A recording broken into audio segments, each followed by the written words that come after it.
You're listening to The Art of Imperfect Adulting. I'm your host, Amy Stone.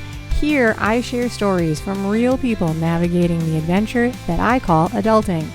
Are you ready? Me too. Let's do this.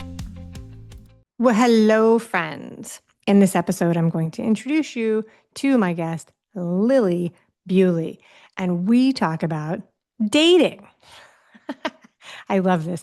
Lilli shares a story about a time in her life when she realized that she was repeating a pattern and that she wasn't getting the results that she wanted. So when she pitched this for the show, my actual thought was, ooh, I feel like I've had a transition conversation like this about so many other parts of life, but I don't feel like I've had this conversation with anybody about dating. And I was really excited to hear what she had to say.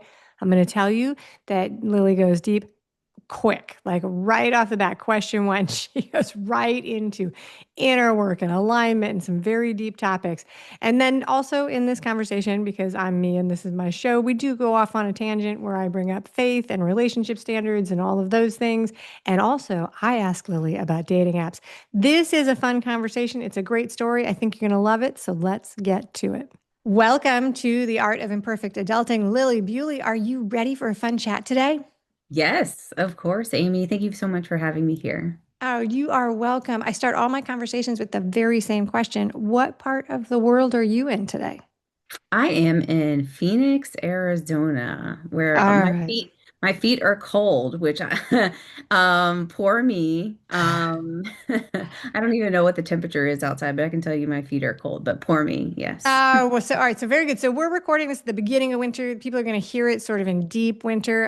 This is going to be a Mhm. great question because Phoenix is not a cold climate. But let's talk Mm-mm. about what you do with winter weather. What do you like the winter weather where you live? Did you move there to get out of the cold? Like Mm. how do you deal with cold, gray winter weather, or do you not get I there? love I love the quote unquote winter weather here in Phoenix. We spend a lot of time outside, so it's a really beautiful time to be outside. The sun is always beaming and it's not like 1 million degrees outside, which we still do a lot of hiking and stuff, but I love it here. We sometimes take some road trips too, up north in Phoenix. There can be snow and stuff like that, but I'm a little baby when it comes to snow now, so I It really still totally enjoy makes the sense. sun. Yeah, no, it makes it. Well, you guys have sort of it's reversed. So like during the summer, you have like it's really, really hot, More and that's the extreme. weather that Yes. you would be avoiding. It would be my guess. You know, hiding inside in the shade, hopping from little Yeah. shade A pocket lot when of you go people do. outside. Yeah, a lot of people do. We're a little bit more adventurous, I think, than most people, my partner and I, which we can talk about too, but we're a little bit more adventurous. Especially him, but I'll still go out there and hike in 100 plus and stuff like that, which is good to a point. Um, Yeah. but yeah, we'll still do it. That's amazing. I am very impressed. All right, so you Mhm. you gave a little foreshadowing there, but today we are going to talk about relationships. We're going to talk about love, and I think that what I'm calling this is alignment and identity, like relationships, alignment, and identity. So, in your pitch to be on the show, you shared that for years you thought you were doing everything right, but not getting the results you wanted, and so you made some changes. And I think that what you're talking about when you say that is maybe in dating. So are you ready to have that conversation with me today? Always, always. I love love. And I love changing people's minds about dating too. I've been doing this for so long now and I've gone through my own journey and my own process. I love talking about, like I said, love and dating, even though the common conversations about dating are about how much it sucks and all those things, which I don't believe. All right, so we're going to do that. Let's start here. So you say that you were checking every box, but something inside you still felt off. And after another heartbreak, you realized you were repeating the same patterns in love and connection. So I'm Mhm. curious. There are two sort of questions here. One is time frame, like how long ago was this? How old were you when this is happening? Mm. Hmm. And then can you share with us like what your life looked like generally around that time? Like what was going Mm. on in your life at that point? Oh, great questions. So I've always had, talk about time frames. Like I've always had a big, beautiful, open heart. Always been loving and always been kind. So time frame wise, like I think these patterns actually started, actually I know these patterns started in childhood. They started with the models that I saw from my mom and my dad about what a relationship was, which today, it not very healthy, let's just say. Let's start there. And then there were some abuses and traumas, covert and overt, that I went through growing up as well. And so, how long have these kind of unhealthy relationships, unfulfilling relationship patterns been around? Up until about 10 years ago, when I really started to do the inner work on why I still kept repeating unhealthy patterns myself, but then I also kept attracting the same type of person with a different face, right? Like relationships where I never felt seen, I never felt heard, I never felt understood. I was always felt like I was always like screaming at the top of my lungs, but no one would hear me. Um, Mhm. and and so line wise, like this is, I really feel like, I don't know if you're spiritual or God-centered or universe-centered or aligned in that way, but I really feel like that this was one of the lessons that I was born to learn, from my family lineage, from whatever kind of carrying, like whatever I was carrying from my past. This is one of the things, one of my purposes for myself and my growth, that I was meant to learn. And it is about alignment, and it is about identity. And so, what did my life look like kind of before I made this transformation inside of myself?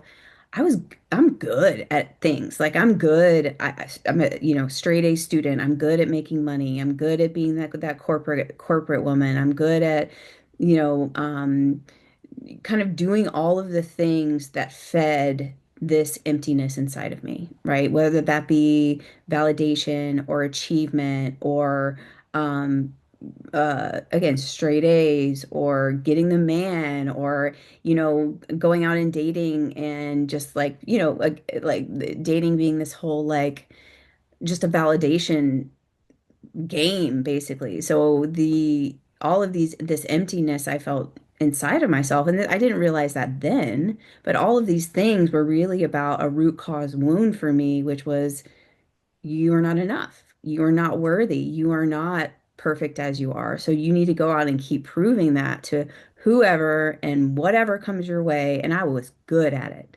Like when I'm telling, and I know women, that connect to kind of this story of like, I did everything that I was supposed to do. I did all the Yeah. right things. I'm a good girl. I, you know, maybe have some quote unquote self-sabotaging behaviors, which I have a whole theory on that too.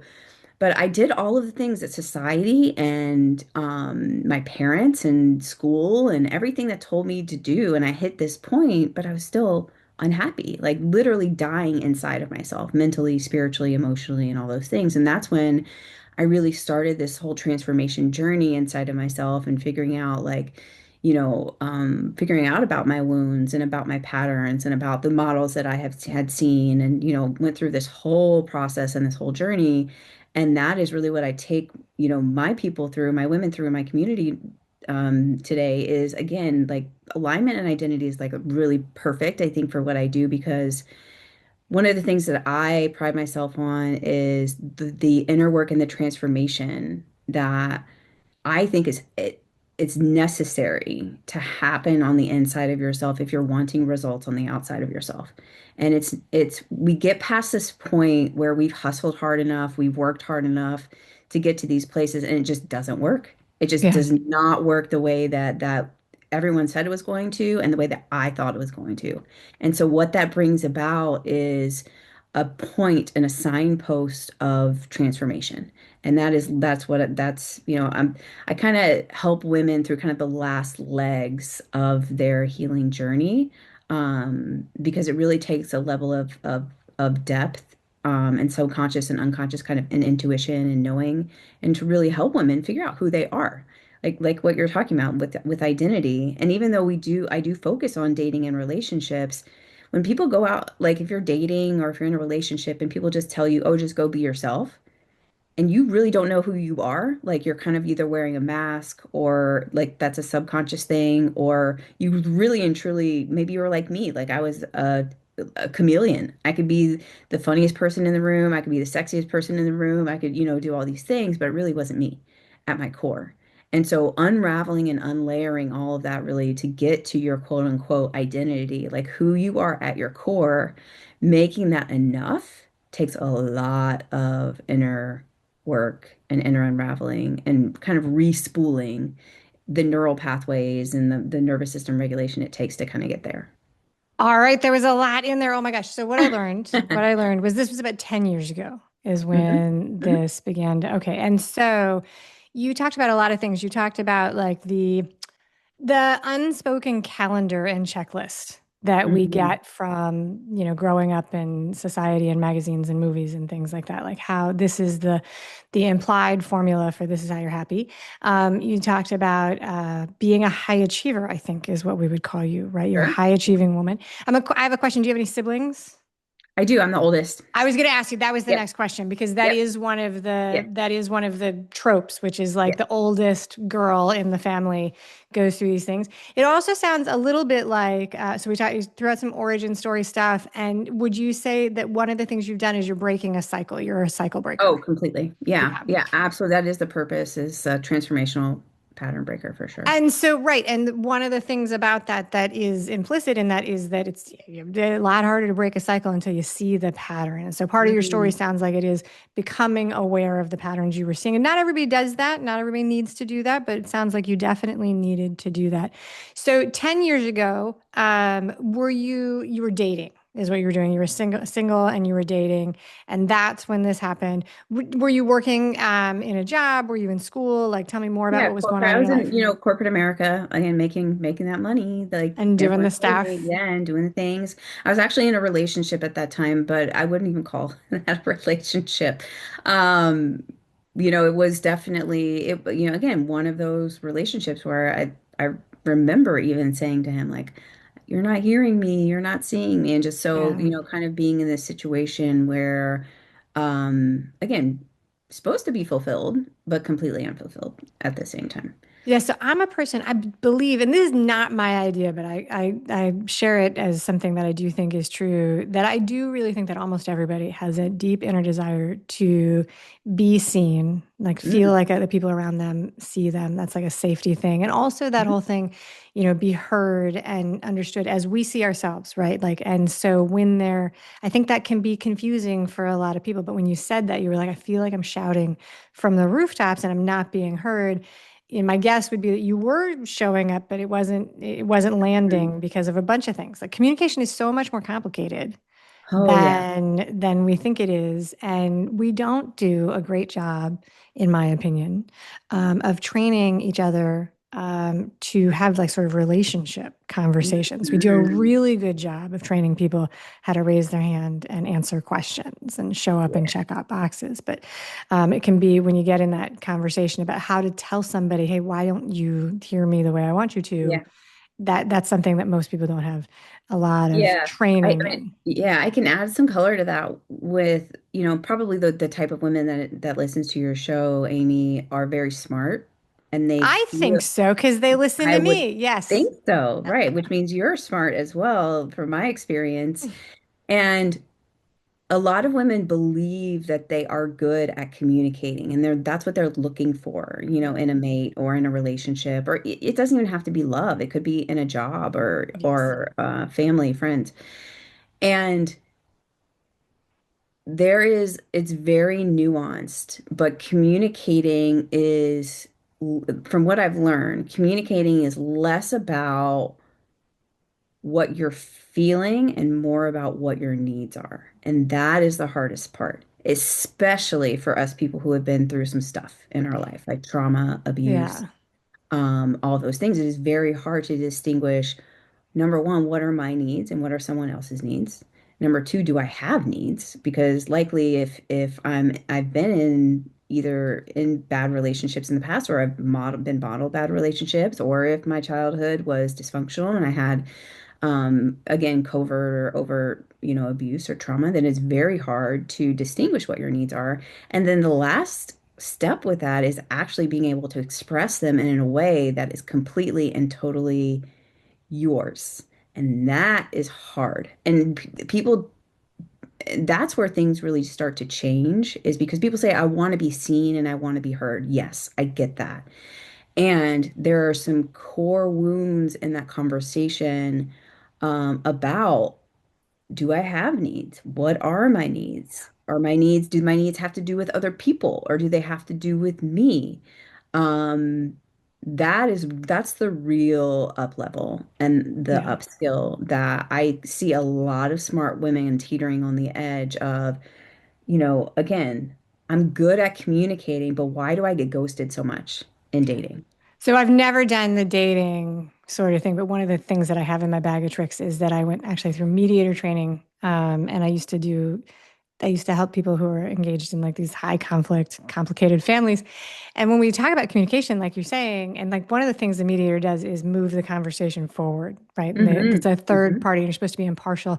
But Hmm. like it's one of those things that it's like sometimes I would find myself helping somebody and they were like, I need to be heard, I want to be heard. And then there's a follow-up question is like, which is from the other side. It's like, okay, so yes, what do you actually need them to hear and why? And what do you want them to do Hmm. with this information? And that's not at a dating scene, but it's like, do you just want them to know? Do you want them to acknowledge it? Do you want them to take a billboard out in Times Square that they Hmm. understand your opinion? Do you want somebody to agree with you and tell you you're right? Like, what are you looking for Or say here? sorry Right, or say sorry. yeah, Oh like, my gosh, to ask for an apology, tell somebody oh you my, want them to yeah, apologize. That's like, but on the flip side, and this is like my joke that I used to make all the time, like I really do wish that people in my life were mind readers. They just aren't. Like if I'm going to actually need to tell no, them what I need them to do. If yeah. I'm And standing talking, around, yes, yeah, yeah, and talking about imperfectly adulting, if we want people, especially as adults, yeah. like if you are in the digits where you are an adult and you should have access to your free prefrontal cortex, if you are wanting people to intuit your needs, that is exactly from where I sit, that is the wound that you need to heal. Oh, that's Because very good. Yeah. I mean, it's like, yeah. So if you're waiting for your teenager to empty the dishwasher and you don't tell them, you might be waiting a while. yeah, yeah. You just might That's be right. waiting a while. They just don't Mhm. know. They believe in the dishwasher fairy. They're just moving along through their life just happy as can be, and you're stewing in your own resentment. Yeah. Mhm. All Mhm. right. So very good. So you've got a lot of things going on here. Before you made this change, and you were in a relationship, what would, if I had run into you then and we had talked about like, what are your goals in a relationship? What did you think that the object of dating and finding a relationship, like what would success have looked like? What would you have said before you went through this transformation? Oof. I don't even think I would have the capacity to answer that question, to be honest. I think you would have seen a woman that you liked, a Okay. woman that was bubbly and friendly. Um, but if you were really, really intuitive, she had a hint of sadness in her. Yeah. Again, because it's a lot of work to keep on these masks. It's a lot of work to go through life and be the eternal. Like I was I'm like, man, I should have become a mediator after talking to you because I literally was a mediator in my family. I was the adult in my family, right? Through childhood, like I literally mediated arguments between my parents, right? And so all of that pressure to manage people, to manage the universe, to not only and manage yourself and your goals and everything like that. Again, if you are not in alignment, if you all the different parts of you are not in alignment again with who you are, if your behaviors, your actions, your beliefs, your thoughts and your emotions don't line up with I am enough and I can let that go, or I am enough and I can not do this kind of self-sacrificing thing that I've done through my whole life, then again there would have been, again, if you were really intuitive, a hint of like sadness and forlornness and like a feeling of hopelessness and loss. But you would have liked me, right? Because that was what I was good at. I'm very good at, I always thought that I was an extrovert, but really I'm an introvert and very intuitive. And, I'm sure people on the show would probably understand, like being in quote unquote empath, for example. But it didn't feel safe to be me. And so, because it didn't feel safe emotionally, mentally, physically, spiritually to be me, I had to be somebody else to get love, to get really anything to fill me up. The other thing that would be, I would say, the really big jump and difference between that timeline is purpose. Literally. again, I think that is one of God's like big kind of signposts for me is you need to figure this out in this lifetime. Which I feel like of course, I'm not always there, but I'm definitely on the path. Like I'm on the journey to being, to, like you said, a pattern breaker, a transformational character in my family, which I have been, and it has been so rewarding. And I think when I say purpose, I don't mean everyone has to become a coach, everyone has to be a therapist. When I say purpose, I believe that what that means, the way I see like God or universe or spirit is again being in alignment with yourself, being like alignment, again, perfect alignment and identity. And it's so much harder than just those words Yeah. because yeah, go ahead. Yeah. No, so so would you have described now knowing what you know, and the work you've done, you use the word chameleon. Would you also Mm. say like people pleasing? This is like Oh yeah. you developed a pattern of behavior to show up the way you thought other people wanted and Yeah. needed you to be, Lots of and that labels was on the that way. one. Yeah, All like right, so codependency, all the things. all the things you've clearly done some work. You've got the vocabulary showing up with all the buzzwords. But the okay, so you're going through this. Did you come about this realization on your own, or were you working with a therapist or reading books, or how did you begin to see that it was your behavior and the way you were showing up that turned you into looking inward, I think is the words you use, looking inward at Yeah. yourself. Like what was going on in your life that was like the catalyst to say, okay, let me work on this. It was kind of a combination of all the things. I mean, again, it got like literally got to this point where I hit a glass ceiling inside of myself and realized that this whole paradigm that I was sold, basically this whole paradigm that I was sold, which is again what you're calling checking the boxes and getting all the things done, high achiever, blah blah blah blah blah, wasn't working. Yeah. So that was when it was like like a universal like little pat on the butt, like we need to go a different direction. I didn't know what that direction was at the time. I only knew that what I was doing wasn't working. And that is a very scary spot to be, but also can be very transformational if you can step in with courage. You can find the reason why you want to do this, which I did, and it just kind of came to me like my quote purpose, I guess at that time, my why was when I started to read the books and listen to podcasts and get therapy and all those things, I started to learn about all of these things. Like codependency was probably the biggest one that when I first started this whole journey. And I began to talk about that. And my reason to keep going, even though it was uncomfortable, even though it made my family uncomfortable, even though all those things, was my niece and nephew. And that if I could change things about myself, then I could help them change and not have the same pain.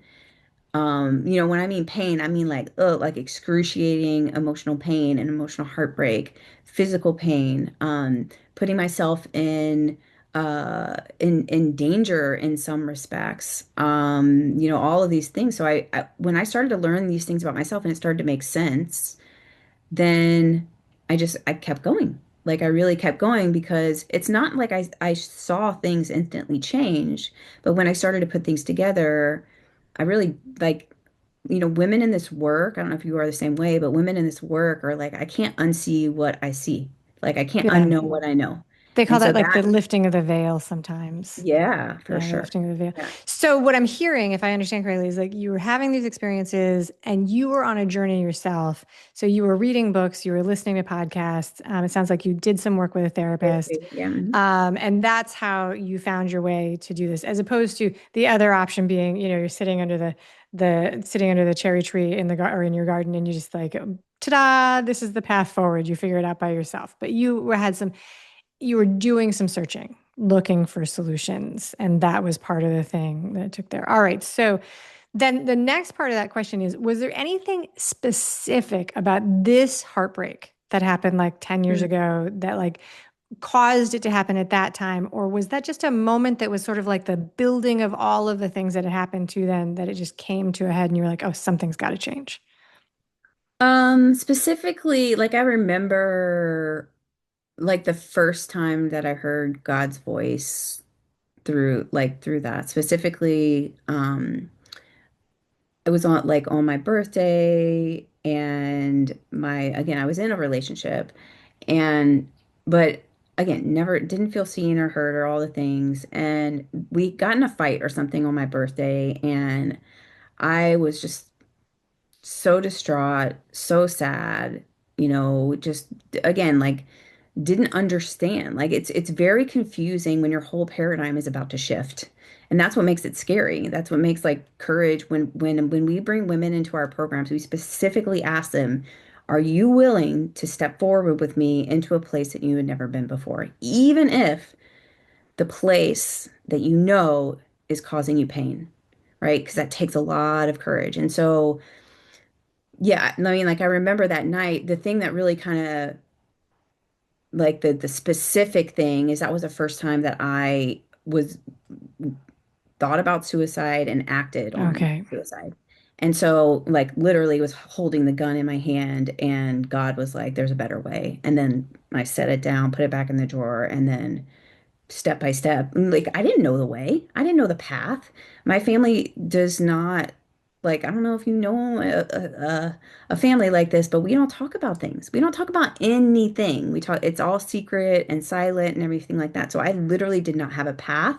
I did not have a mentor. I did not have a woman that became the woman that I am today. Like I didn't have any of that other than this is not it. And so that was kind of the catalyst. And again, this was like way back in, at the very beginning of baby Lily's journey. And I've come obviously a long way since then, but that Yeah. was kind of the big moment where God was like, this is not the way. And I Okay. literally heard his voice, and I had never heard his voice before. So So that, let's talk a little bit about faith and stuff like because you're using the word God and sure. you can just sort of describe what you're Yeah, totally. because the show is not secular and there's no so but I Sure. always like to call it out so that people know what Yeah. the guests are like. Did you grow up in a faith-based community? Are you a faith-based person now? Like is it like where do you weigh in on this with regard to what you do? Yeah, faith. I mean, for me today, faith is, I mean, it's everything. It's universe, it's love. I mean, when I say God, I mean basically all it is. I mean, universe, love, spirit, higher power, whatever that is. Just Okay. something bigger than me, basically. So but not like tied to a specific doctrine No, or I mean, I call myself Christian. And I do coach a lot of Christian women. But again, it's more from an agape. For me, my relationship is more of an agape, larger universal, I guess, paradigm of faith, which okay. is like that question of like, where did you grow up? Um, I did not grow up like that. Okay. No, yeah. By any means, by any means. And in fact, it was religion, quote unquote, was kind of shunned in my household. There was some dabbling in like a like Southern Baptist because I was born and raised in Memphis, Tennessee, and like getting to a place today where again God helped me meet my man. Like literally, he helped me meet my man. And there have been a lot of like little things along the way that have shown me that my relationship with him doesn't have to be scary. My relationship with love or spirit or universe doesn't have to be scary. I don't have to perform for him. So there's a lot, like there's probably a whole other podcast that, that we could talk about, but that's like again, my relationship with faith is all about, for me, it's all about purpose, right, which is what I do. But the crazy thing, Amy, about my relationship with God today is that, again, I went from not having anything or any relationship and basically religion being shunned in my household. And then that's kind of, that pattern would have gone forward where I went to this kind of like independent mode where people would ask, well, like, what do you believe in? And I would say, I believe in myself. And that was it. Right. And then went to this point um, where I can freely talk about something like this, that there is a lot of trauma, a religious trauma for me in the past as well. So yeah, because the a lot of times the reason I thank you for answering that because I know it's kind of a weird question. And today in this episode will go live in 2026. Religion can be a big part of people's lives, and there's overlap between identity and specifically like what's an appropriate relationship look like that overlaps religion. And so I appreciate you talking about it because my where I weigh in as the host is I talk to like a zillion different people coming from all different types of places. So I just like to draw it out so there's no confusion, like so that people know what's going on. Because sometimes you can be listening to a conversation and you're like, I like this, but I don't actually know whether or not we have alignment in what we're Yeah, talking like about. what And you does just, she mean by God? right, Yeah, exactly. And yeah. then you just need to know it's like, oh, is this my room or is that my room? Because there's no, Hmm. and so it's even more complicated these days. And so instead of like using like euphemisms and stuff, I started it a long time ago. I was like, you know what? I'm just gonna bring the question right out. It's like, what are you talking about here with it? What Yeah, does this mean? So that everybody knows. And I appreciate you love that. answering it. You'd mentioned this and I'll ask about it and then we'll move on from that. But I'll mention it and go from that. You mentioned that you changed part of this transition was from performing life to living it. Mm, And so I'd love to hear more about what you mean by performing life so that people understand that, because mm. I think that's an interesting concept. Yeah, so again, it's especially I feel like as women, I don't know the men's experience, but I know as women, we there's so much to that question. There are parts of us that believe that we have to be bright and shiny. We have to be a certain way. We have to be a certain weight. We have to have a certain number in our bank account.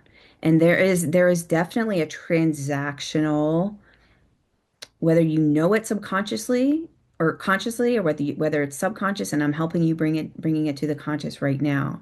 But most women are in this transactional relationship with self, with love, and with performing. Meaning a transactional relationship, if I'm sexy, then I'll get love. Okay. All right. Yep. If I'm a good girl at work, then I will be praised. So these are all, this is kind of the work that we do on my side of things, which is finding out what these root cause wounds are and really healing them. So, just being and living life, like what woman does not want to be loved for who she is rather than what she does? And most women are loved by what they do.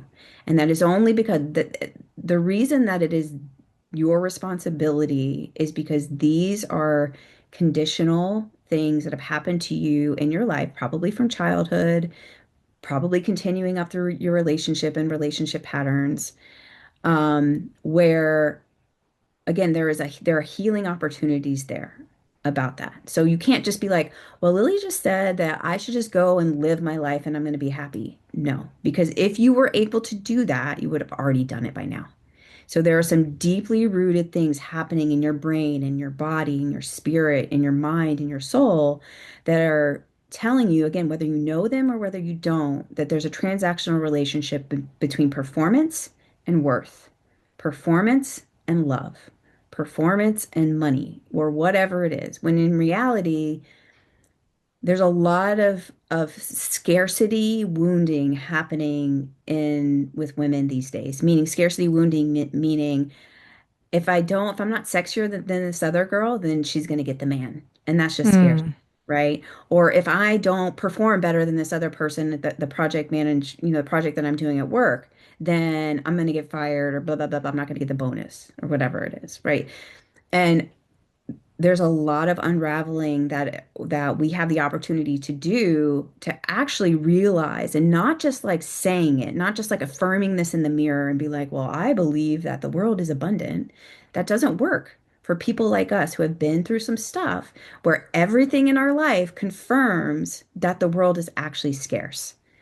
And so our work is to do the inner work to actually believe in our core that whatever it is that we're searching for, whether that be love or whether that be more money or alignment or purpose or what have you, is actually available to us.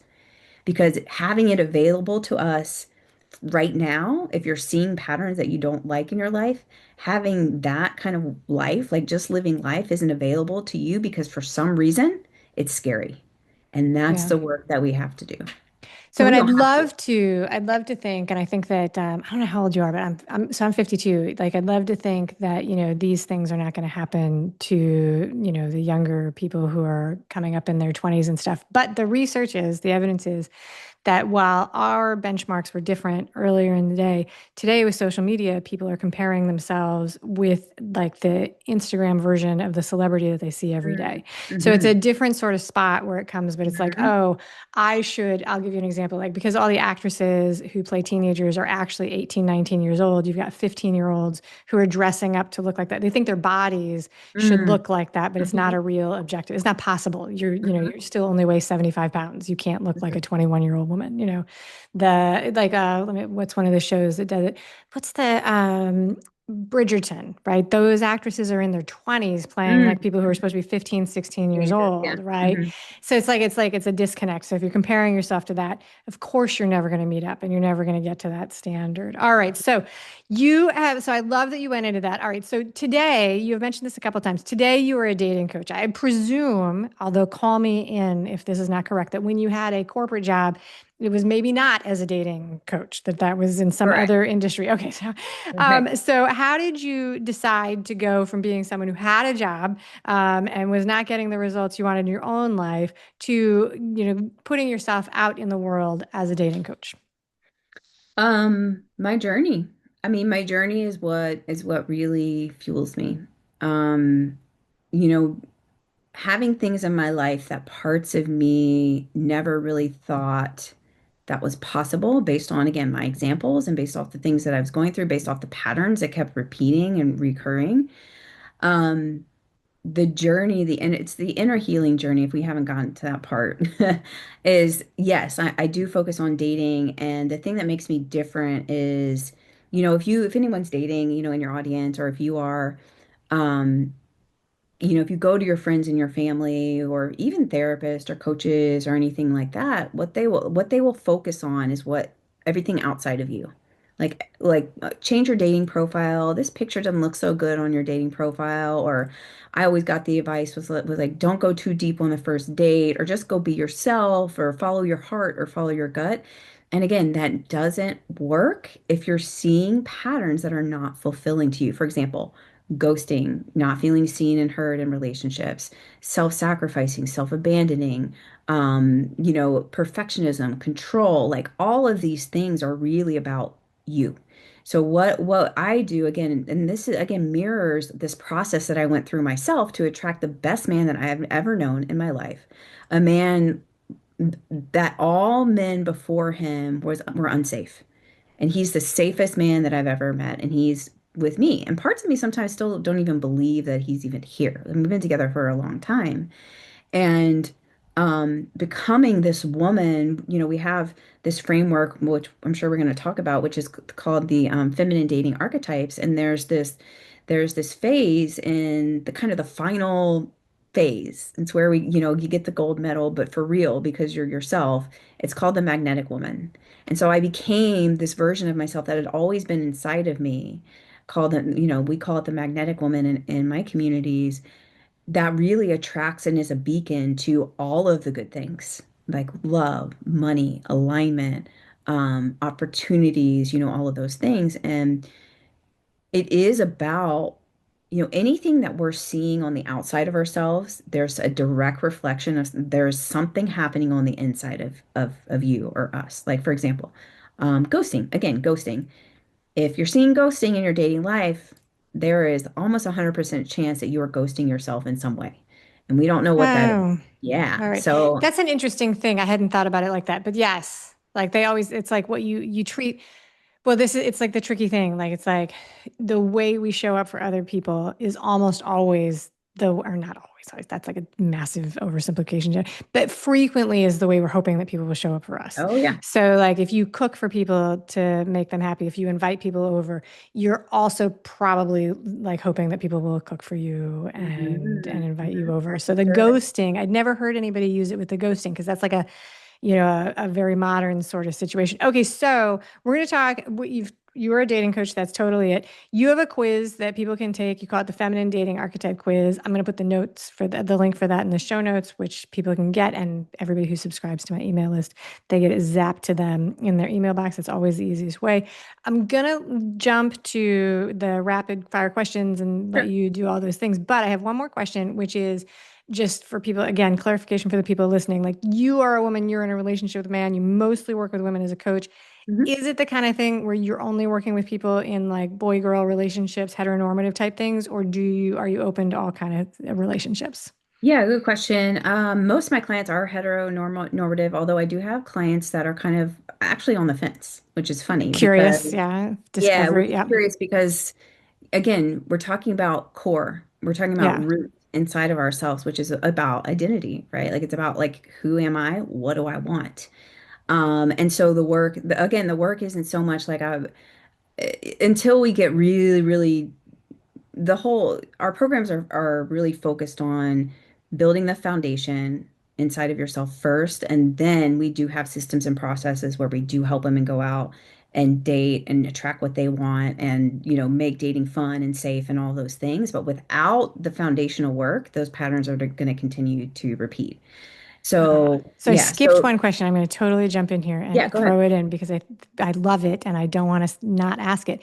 So dating apps are a thing. That is the Hmm. way people do it. But the people I know who are on dating apps, they hate it.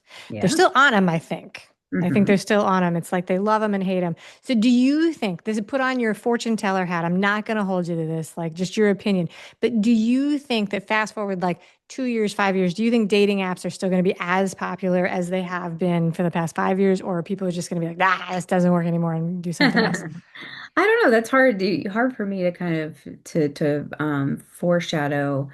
But I will say that for those women that do agree that dating sucks and the dating apps suck, here's my call out and call up to that is that it's not that dating sucks. It's that your experience with dating sucks. So the question is, how do you change your experience?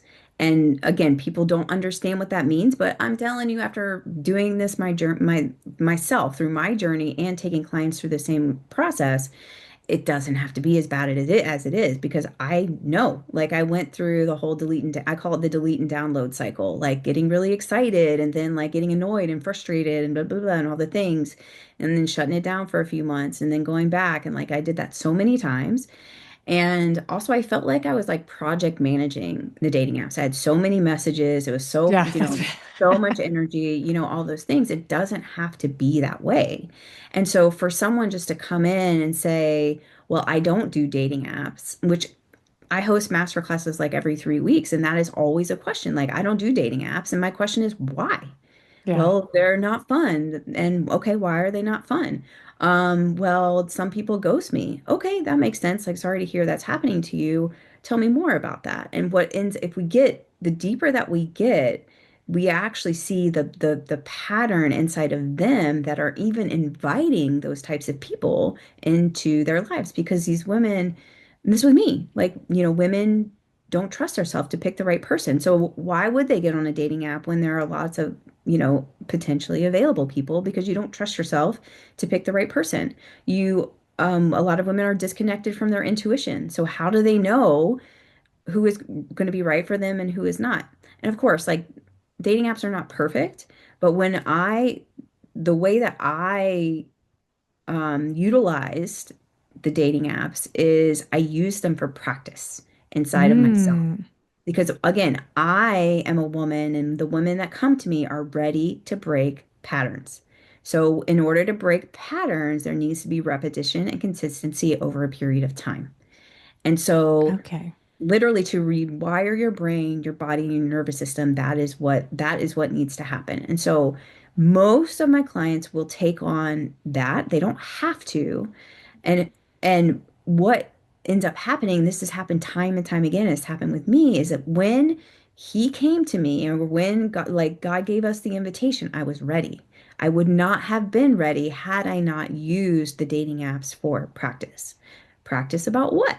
I'm sure the questions are going to be, which is again, learning to trust yourself, learning who is good for you and who is not, like almost immediately, rather than 3 or 4 months down the road where you're already kind of like attached and you still don't know if this person is like walking with you. You don't know anything, right? And so it's about speaking up. It's about boundaries. It's about saying what you need and you want and you desire and seeing how they respond to that. And that is all, like the dating apps for me are just this like practice ground to really, really becoming and seeing how people react to, again, your alignment and your identity. So as you were saying that, I was reflecting. So I don't know if you, so Sex and the City was a show back in the day, and then they have the new one, which the name I can't like, and Just Like That was the name of it. I didn't actually watch the whole thing, but there was a clip going on social media, which was one of the characters, and she was sitting at the bar, and there was a series of guys that came up, and it was like rapid fire date, and she's like, I know you, and she was telling them about themselves and nailing it. She's like, you're here under like that's not actually your name, and you're here because you have a mommy issue and stuff. It was really a funny thing. And that's when you said like know what you want and know how you're doing. Mm, That was the mhm. scene that popped into my mind. Not related to Wow. anything that you do or anything like that, but that was what came up. All right, so you have a quiz. I mentioned that the feminine dating archetype quiz. We're going to do the final questions. Do go ahead and tell people the name of your business and a shout out to your podcast because I know you have a show. Sure, yeah. Um, Again, I'm Lilli Bewley, the dating coach for finding love. I do have the podcast, the Lilli Bewley podcast, and then, as you're going to put the link to the feminine dating archetype quiz, I invite anyone there. That's a good jump off point to kind of to connect with me too. Fantastic. All right, so Lily, are you ready for the final questions, the rapid fire questions? So, These make me so happy. They're just for fun. All right, very good. Which do you find more inspirational and inspiring and enjoyable, watching a sunrise or a sunset or neither? sunrise for sure. Sunrise, there you go. All right, do you buy things online? Like, are you an online shopper? I actually don't know anybody who isn't these days, but it's possible. What is the last thing you purchased for yourself? Ooh, blue blocker glasses from Amazon. Oh, really? Hmm. All right, very good. You'll Yes, have I'm to going let through me this know whole how those. transition. Through this whole transition with my body, and part of this is really getting into a system with sleep. And Hmm. so that was one of the tools that I'm going to try to use. Yeah, it is. It's like a once you get on the whole thing about trying to get rid of the blue light and all the Hmm. things like that, it's like a whole process. And it's I'll touch base with you in a couple months. You'll let me know how it's going. Yeah. All right. So today, everywhere I go and every purchase I make, I feel like I am asked to leave a tip. Like everything from like the yogurt shop, and this morning it happened to me in the coffee shop. Sometimes I tip, other times I find myself in the spot like I'm not actually sure if this is a tippable thing that I don't even know. It's all very unclear. Do you consider yourself a generous tipper? And are there any situations where you just have a hard and fast line like this is an always tip and this is a never tip? Mm. Well, I have a big background in the restaurant industry, so those are my people, and it's hard work out there. Yeah, it It's is. hard No, out there. it's It's like hard I out always tip there. the server. Yeah, it's hard out there, being with the general public and all of their energies and all the things and all that. And so, um, when I this is a long answer probably to a short question, but when I feel resistance about that coming up in my body, it's probably because I feel like I'm being pushed or I'm Mm. being manipulated or something like that. And typically I won't if that's the case, but more often than not, like even if I'm getting takeout, I'll tip a little here, a little there. I believe energy in, energy out, right? The constant flow of energy and, money is energy for me. And so I even, talk about God and religion like we do the tithing, everything like that. So I'm definitely on board with, you know, giving thanks, whether Yeah. that be seen or whether that not be seen. 100%. I will say, like when I do a self-serve thing, like so if you're in a so I was in a self-serve like yogurt thing, like I did all the work and then I got there and I was like, I don't know. Like I don't like where's this tip gonna go? Because it was like a Yeah. credit card. I was like, is it going to the kid behind the counter? Like, Mhm. and I just am always like, I'm not sure how this works these days. That's where that question came from. And I love your very thoughtful answer. Thank you so much for taking that so seriously.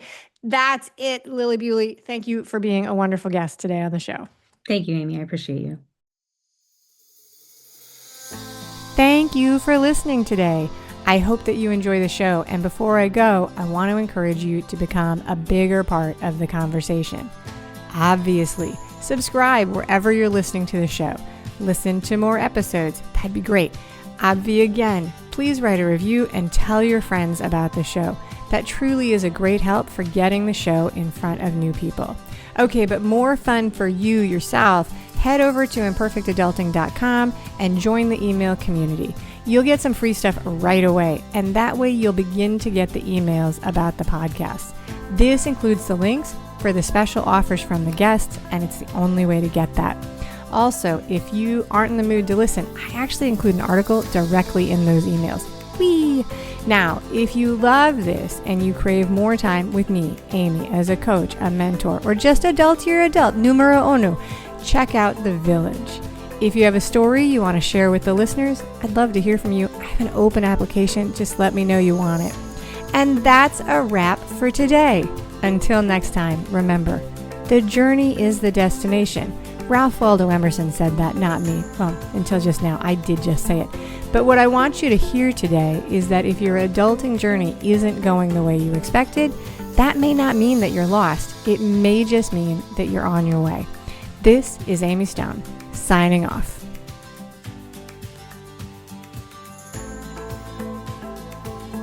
The Imperfect Adulting podcast is created and produced by Amy Stone and Amy Says So. Anything expressed on this show is offered as entertainment, and the views of the guests may not always represent the ideas and viewpoints of the host. That's me. Amy does not intend or hold herself out to provide professional advice or recommendations of any kind. In the end, you and you alone need to make those kinds of decisions based on your personal and individual situation, needs, circumstances, and comfort level.